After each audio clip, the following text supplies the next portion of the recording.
Welcome to dear student guys. इस video में कक्षा 12वीं के छात्रों के लिए बोर्ड द्वारा जारी क्वेश्चन बैंक जो कि भौतिक विज्ञान का इसका चैप्टर नंबर 8 जिसमें है गाइस विद्युत चुंबकीय तरंगे, इसका सॉल्यूशन लेकर आ चुके हैं। पिछले वीडियोस के अंदर गाइस हमने चैप्टर नंबर 1 से लेकर 7 तक के कंप्लीट सॉल्यूशन बता दिए हैं जो कि आपकी एग्जाम्स के लिए काफ़ी ज़्यादा इंपॉर्टेंट है, क्योंकि गाइस जो क्वेश्चन बैंक है DPI के द्वारा ऑफिशियली जारी किया गया है, जिसमें से एग्जाम में बहुत सारे क्वेश्चन आपको देखने के लिए मिल जाएंगे। तो गाइस यहाँ पर जो वस्तुनिष्ठ प्रश्न है इसके बारे में डिस्कस करते हैं, और यहाँ पर गाइस कुछ त्रुटियां भी है क्वेश्चन में, तो इसके बारे में उसके सॉल्यूशंस आपको बताने वाले हैं। पहला देखिए गाइस, निम्नलिखित में कौन सा विद्युत चुंबकीय तरंग नहीं है? गामा किरणें, एक्स किरणें, ध्वनि तरंगे और रेडियो तरंगे। तो गाइस इसका करेक्ट आंसर जाएगा ध्वनि तरंगे। अगला क्वेश्चन है गाइस, निम्नलिखित में से सबसे अधिक आवृत्ति वाली तरंग। तो यहाँ पर आती है गाइस अवरक्त, रेडियो, दृश्य और परावैगनी। तो इसका करेक्ट आंसर आ जाएगा परावैगनी। इनकी तरंग दैर्घ्य बहुत अधिक होती है। फिर है गाइस दृश्य प्रकाश के तरंग दैर्घ्य की कोटि, ये होती है गाइस 10⁻⁻6 मीटर। यह इसका करेक्ट आंसर हो जाएगा। विद्युत चुंबकीय तरंगों का वेग होता है, तो गाइस ये होता है V0e। फिर है गाइस अगला जो क्वेश्चन है, निम्न में से किसका तरंग दैर्घ्य सबसे कम है? तो गाइस यहाँ पर किरणें, दृश्य प्रकाश, अवरक्त किरण, परावैगनी विकिरण। तो इसका लिए आप लिखेंगे ए वाला किरणें। पांचवा का करेक्ट आंसर ए वाला हो जाएगा। अगला क्वेश्चन है गाइस छठवां क्वेश्चन, निम्न में से किसकी आवृत्ति सबसे कम है? चार ऑप्शन दिए गए, तो गाइस यहाँ पर आप लिखेंगे छठवें के लिए सी वाला अवरक्त विकिरण। इसकी आवृत्ति कम होती है सबसे। फिर है गाइस विद्युत चुंबकीय तरंग में विद्युत क्षेत्र के परिणाम ई तथा चुंबकीय क्षेत्र बी, मतलब चुंबकीय क्षेत्र के परिणाम बी में संबंध है। तो आप देखिए गाइस ई और बी में संबंध है, तो ई और बी में संबंध होता है, ये होता है गाइस बी बराबर E/C। फिर है गाइस यदि विद्युत चुंबकीय तरंग के विद्युत वेक्टर एक अक्ष में तथा चुंबकीय वेक्टर y अक्ष में हो तो उसकी संचरण की दिशा होगी। तो जो आठवें वाला है गाइस, आठवें का करेक्ट आंसर आप लिखेंगे सी वाला Z अक्ष। ध्यान रखें गाइस x अक्ष y अक्ष, तो यहाँ पर आप लिखेंगे Z अक्ष। फिर है गाइस ओजोन मंडल अवशोषित करता है, किसको करता है गाइस? जैसा कि हम सब जानते हैं यह करता है परावैगनी विकिरण को अवशोषित करता है। अगला गाइस विद्युत चुंबकीय तरंगों के विद्युत क्षेत्र और चुंबकीय क्षेत्र होते हैं। तो गाइस इसका करेक्ट आंसर क्या लिखेंगे आप? बी वाला। विद्युत क्षेत्र और चुंबकीय क्षेत्र परस्पर लंबवत होते हैं। टेलीविजन नेटवर्क में प्रयुक्त तरंगें होती हैं, तो गाइस ये होती है अल्ट्रा उच्च आवृत्ति की रेडियो तरंगे, अल्ट्रा उच्च आवृत्ति। फिर गाइस ओजोन मंडल अवशोषित करता है, तो गाइस ये करता है परावैगनी तरंगे। फिर गाइस जो कोहरे में संकेत के रूप में उपयोग की जाने वाली तरंगे, ये होती है गाइस अवरक्त तरंगे। और अगला क्वेश्चन है, धारिता युक्त परिपथ में चालन धारा IC और विस्थापन धारा ID हो तो इसके लिए गाइस लिखेंगे IC = ID, IC = ID। ये इसका करेक्ट आंसर हो जाएगा। अपरक्त किरणों का जो संचुलन किया जाता है, तो इसके लिए गाइस आप लिखेंगे पायरोमीटर के द्वारा। इसका करेक्ट आंसर हो जाएगा पायरोमीटर। ग्रीन हाउस प्रभाव, गाइस ग्रीन हाउस प्रभाव का कारण क्या होता है गाइस? तो जैसा कि हम सब जानते हैं जो ग्रीन हाउस का कारण होता है ये होता है परावैगनी किरणें। तो इसका करेक्ट आंसर हो जाएगा बी वाला। अब गाइस आपको रिक्त स्थानों की पूर्ति करना है, तो गाइस काफ़ी इंपॉर्टेंट है, आप इसे ध्यान से देखिएगा। तो पहला रिक्त स्थान हम लेते हैं गाइस, यहाँ पर आप देख सकते हैं विद्युत चुंबकीय तरंगे खालिस्तान तरंगे होती हैं। तो इसके लिए गाइस आप लिखेंगे स्वयं प्रसारित। यहाँ पर आप लिखेंगे स्वयं प्रसारित। अगला क्वेश्चन है गाइस, यहाँ पर भूस्थायी उपग्रह का आवर्तकाल खालिस्तान घंटे होता है, तो ये होता है 24 घंटे। अगला क्वेश्चन है गाइस, निर्वात में विद्युत चुंबकीय तरंगों का वेग होता है, तो निर्वात में विद्युत चुंबकीय तरंगों का वेग होता है, इसको दर्शाते हैं C = 3 × 10⁸ 3 × 10⁸ मीटर। ध्यान रहे गाइस 3 × 10⁸ मीटर। चौथा, पृथ्वी तल से ओजोन परत की ऊंचाई लगभग कितनी होती है? तो गाइस ये होती 50 किलोमीटर। और पांचवा गाइस, अंधेरे में फोटोग्राफी के लिए खालिस्तान तरंगों का उपयोग किया जाता है, तो यहाँ पर आप लिखेंगे अवरक्त तरंगों का उपयोग किया जाता है। अगला गाइस अगला क्वेश्चन से छठवां, परावैगनी प्रकाश देने वाले लैंपों के बल्ब खालिस्तान के बनाए जाते हैं, ये बनाए जाते हैं गाइस क्वार्ट्ज के। तो यहाँ पर आपको लिखना है क्वार्ट्ज। देख लीजिएगा गाइस एक बार क्वार्ट्ज। अगला जो क्वेश्चन है गाइस सातवां, विस्थापन धारा खालिस्तान में परिवर्तन के कारण उत्पन्न होती है, तो विद्युत क्षेत्र में गाइस आपको लिखना है विद्युत क्षेत्र में परिवर्तन के कारण होती है विस्थापन धारा उत्पन्न। अगला गाइस एक्स किरणों द्वारा शरीर के खाली स्थान का पता लगाया जाता है। तो किसका पता लगाया जाता है? शरीर की संरचना। तो यहाँ पर आप लिखेंगे संरचना।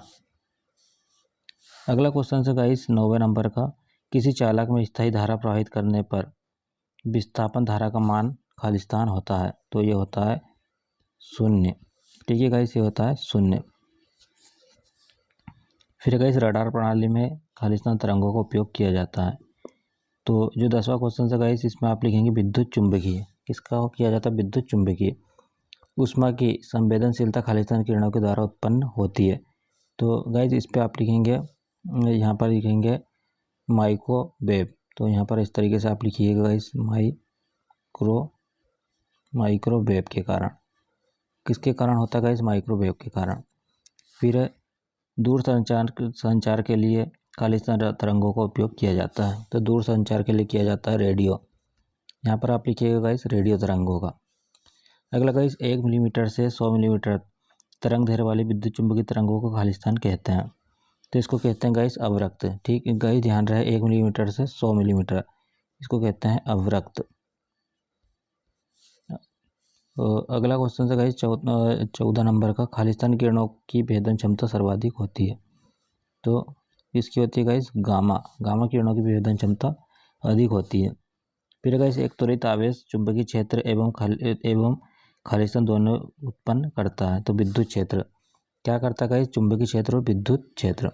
अगला है गाइस 16वें नंबर का, निर्वात में विद्युत चुंबकीय तरंगों के वेग का सूत्र है। तो निर्वात में विद्युत चुंबकीय तरंगों के वेग का सूत्र है C बराबर 1/√, के अंदर आप लिखेंगे गाइस μ0 इंटू ε0।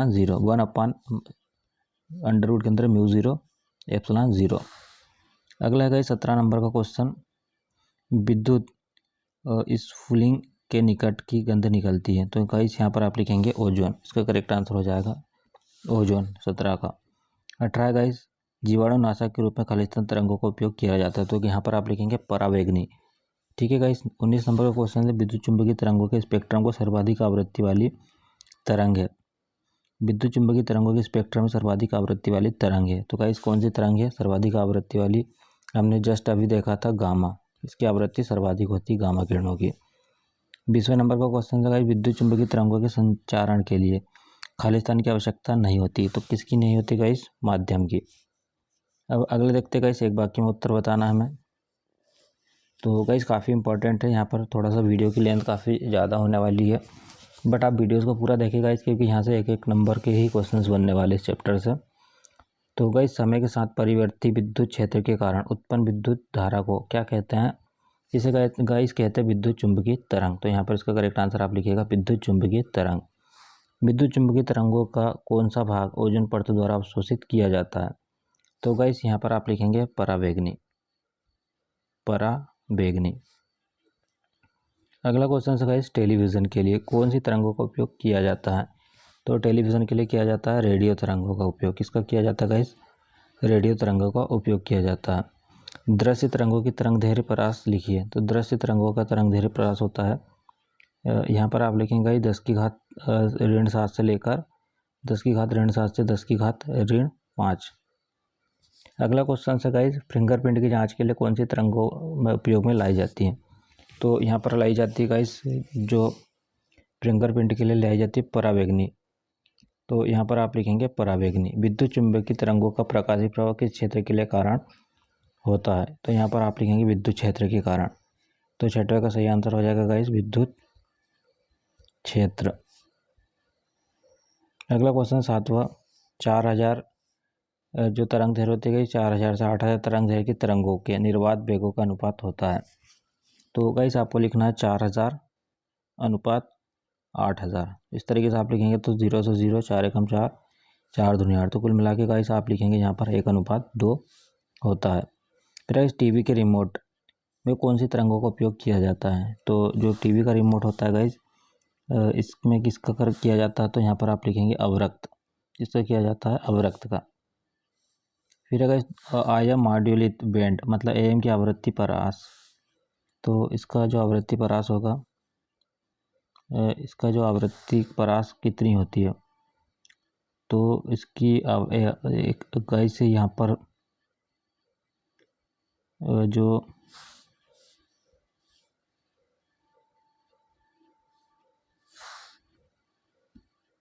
का जो आवृत्ति परास होता है ये आप लिखेंगे 10 की घात 7 से, आप लिखेंगे गाइस 10 की घात 7 से लेकर 10 की घात से ZH तक। और अगला क्वेश्चन से गाइस यहाँ पर 10वें नंबर का क्वेश्चन आप ध्यान से देखिएगा। टीवी तरंगों की आवृत्ति परास कितनी होती, तो ये भी होती गाइस 10 की घात 9 से लेकर 10 की घात 9 से 10 की घात 7 गीगाहर्ट्ज़। और अगला है गाइस यहाँ पर अगला देखिए गाइस ध्यान से, जो 12वें नंबर का क्वेश्चन है। तो गाइस आई थिंक यहाँ पर 11वां छूट रहा है। तो हाँ गाइस आप देखिए आवृत्ति मॉडुलेट FM बैंड की आवृत्ति परास कितनी होती है। आई थिंक गाइस ये क्वेश्चन हमने एक बार इसे पढ़ लिया था। तो जो 11वें नंबर का क्वेश्चन है गाइस ये होती है 10 की घात 9 से लेकर 10 की घात 7, 10 की घात 9 से 10 की घात 7 ZH। अगला क्वेश्चन है गाइस 12वें नंबर का, दृश्य प्रकाश का तरंगदैर्घ्य परास बताइए। तो ये होता है गाइस दृश्य प्रकाश के लिए लिखेंगे आप 10 की घात 6 से, मतलब 10 की घात ऋण 6 से 10 की घात ऋण 5 ZH। और अगला है गाइस यहाँ पर आप 13वें नंबर का देखिए क्वेश्चंस, दूरसंचार के लिए किन तरंगों का उपयोग किया जाता है, तो इसके लिए क्या जाता है रेडियो तरंगों का। फिर गाइस सूक्ष्म तरंगों की तरंगदैर्घ्य परास लिखिए, तो सूक्ष्म तरंगों की 10 की घात ऋण 3 से लेकर 0.1 मीटर। और अगला गाइस विद्युत चुंबकीय तरंग क्या है, तो यह है स्वप्रसारित। तो यहाँ पर आप लिखेंगे स्वयं प्रसारित हम एक बार वो देख चुके हैं। यदि पृथ्वी वायुमंडल ना होता तो पृथ्वी तल का ताप वर्तमान ताप की अपेक्षा कितना होता, तो गाइस यहाँ पर आप लिखेंगे 1000 या उससे 0 गाइस यहाँ पर आप लिखेंगे 100 या उससे अधिक, 100 या उससे अधिक। और 17 नंबर का क्वेश्चन है गाइस विस्थापन धारा क्या है, तो इसका आंसर तो गाइस आपको हमें कमेंट्स करके बताना है। विस्थापन धारा का सूत्र लिखिए, तो विस्थापन धारा का जो सूत्र होता है गाइस यहाँ पर आप लिख सकते हैं, मतलब इसको बोलते हैं हम ID बराबर ε0 d∅E/dt, ये होती विस्थापन धारा। तो गाइस यहाँ पर हमने आपको जो एक बाकी में उत्तर थे इसे बता दिया। अब हम देखते हैं गाइस यहाँ पर सही जोड़ी, जो कि काफ़ी इंपॉर्टेंट है। तो गाइस पहले के लिए आप लिखेंगे ई वाला, जो कि वीडियोस की लेंथ ज़्यादा होने वाली है, तो गाइस हम इसे जल्दी से करते हैं। दूसरे के लिए आप लिखेंगे डी वाला, तीसरे के लिए आप लिखेंगे बी वाला, चौथे के लिए आप लिखेंगे सी, और पाँचवें के लिए आप लिखेंगे एल। तो गाइस आप अगर ध्यान से रिवाइज कर लीजिएगा, रेडियो तरंगे के लिए आप लिखेंगे मार्कोनी, परावैंगनिक किरणें के लिए आप क्या लिखेंगे रीटर, फिर एक्स किरणें के लिए आप क्या लिखेंगे गाइस, इसके लिए लिखेंगे रोन्टनजन, और गामा किरणों के लिए आप लिखेंगे बेकेरल, और लास्ट के लिए 10 प्रकार के आप लिखेंगे न्यूटन। फिर गाइस अगला इसका आप स्क्रीनशॉट ले लीजिएगा चाहे तो, या इसे आप देख लीजिएगा एक बार ध्यान से देखिएगा गाइस। पहले के लिए आप लिखेंगे क्या लिखेंगे गाइस बी, दूसरे के लिए आप लिखेंगे ई वाला, तीसरे के लिए आप लिखेंगे एफ, तीसरे का हो जाएगा गाइस एफ। 10 प्रकाश के तरंग दैर्घ्य की कोटि आप लिखेंगे 10 की घात ऋण 6 मीटर। और अगला है गाइस आपके पास, यहाँ पर आप देखिएगा ध्यान से,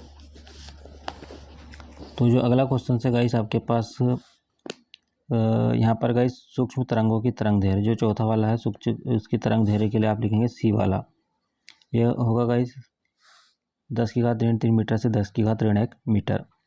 और अगला है गाइस यहाँ पर पाँचवा, ताप घटने की दर 3.30 मतलब डिग्री सेल्सियस किलोमीटर, तो पाँचवें का आएगा ए वाला मध्यमंडल। छठवा गाइस रेडियो तरंगे के लिए आप लिखेंगे जी वाला हर्ट्स, और परावैंगनिक किरणों के लिए आप लिखेंगे जो कि लास्ट वाले, इसके लिए आप लिखेंगे डी वाला कीटाणुनाशक। फिर गाइस अगला सही जोड़ी बनाना है, तो रेडियो तरंगे जैसा कि हमने देख चुके हैं गाइस एक बार, रेडियो तरंगे के लिए आप लिखेंगे एक सेकेंड गाइस, यहाँ पर रेडियो तरंगे के लिए पहले वाले के लिए आप लिखेंगे एफ मार्कोनी। दूसरा वाला है गाइस, दूसरा क्वेश्चन है परावैंगनिक तरंगे, इसके लिए आप लिखेंगे परावैंगनिक के लिए आप लिखेंगे रीटर। और तीसरा है गाइस, तीसरे के लिए आप लिखेंगे बी वाला रोन्टजन। चौथे के लिए आप लिखेंगे सी वाला पाँचवें के लिए लिखेंगे आप ए वाला, छठवें के लिए आप लिखेंगे ई वाला। तो इस तरीके से गाइस हमने आपको जो आपकी क्वेश्चन बैंक थी इसमें विद्युत चुम्बकीय तरंगे चैप्टर्स का कंप्लीट सॉल्यूशंस बता दिया है। Thanks for watching guys.